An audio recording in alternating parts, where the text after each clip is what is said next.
All right, YouTube, this is Aver coming to you with a message about polygamy. What is polygamy? And did the Creator give man polygamy?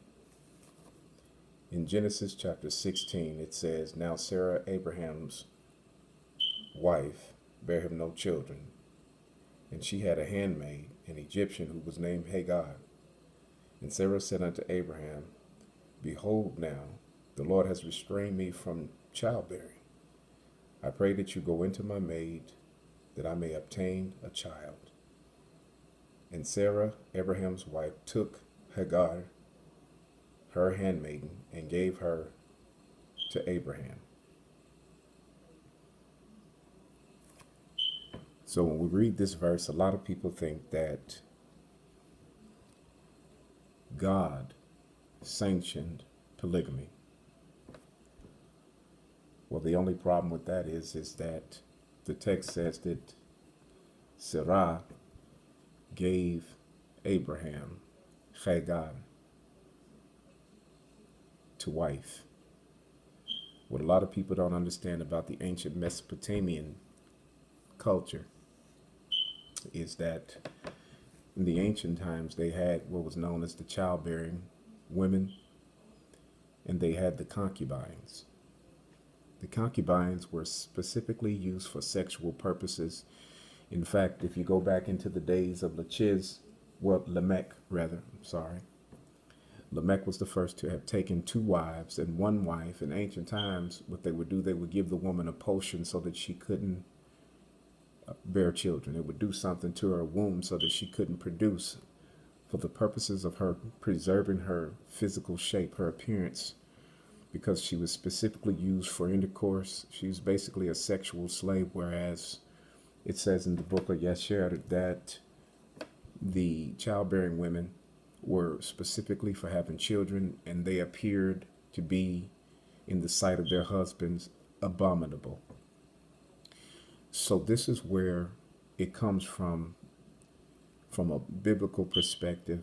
Ancient Mesopotamia, this is how they lived. It says in the book of Yasher that they began to transgress the covenant that God gave Adam when he said, be fruitful and multiply.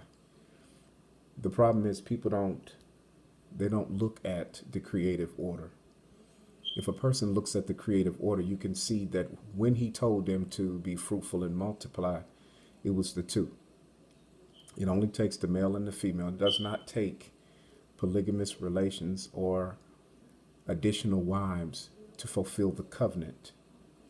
The Torah says that Sarah gave Abraham Hagar for a wife. Well, the term wife in Hebrew is Isha. Isha carries the term wife, woman. But if a person knows anything about gradational variance in the Hebrew language, it teaches you the root of Hebrew words, where they come from. A gradational variant is when you take the root of a word. The root of the word Isha is really the original word. It doesn't come from, Isha is not an original word. Isha is a word that comes from the word Eshesh, which is Aleph, Shin, Shin. It's a double consonant, two Hebrew letters at the end of the word. And all words perceived from that are interrelated words in the Hebrew language. This is called a gradational variant.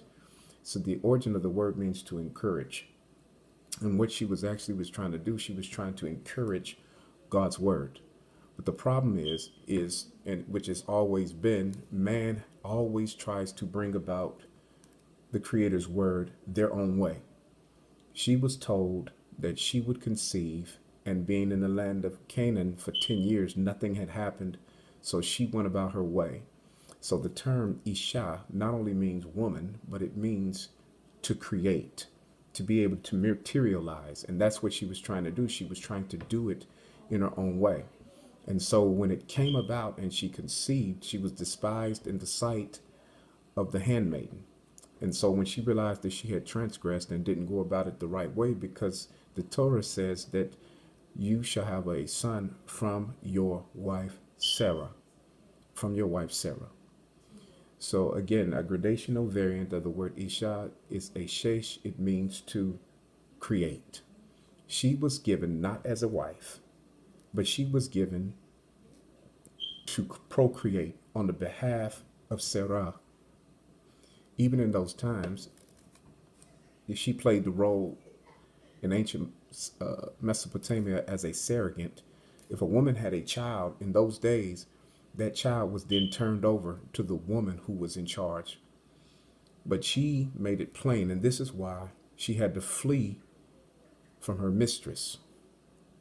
So when you look at the text, people would assume that Abraham was a polygamist, but he wasn't a polygamist because he never married. Neither did he marry Keturah after the death of Sarah. When she was 127, it says that she died, and he took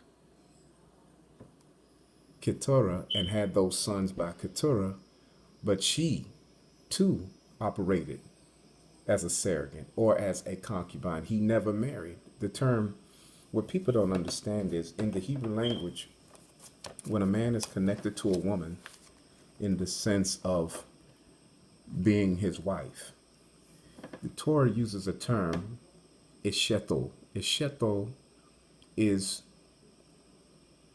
a man connected to something. The O that you hear on the word, on the end of the word esheto, means that the man is attached to something, and that which is he attached to, he's become one with, is his wife.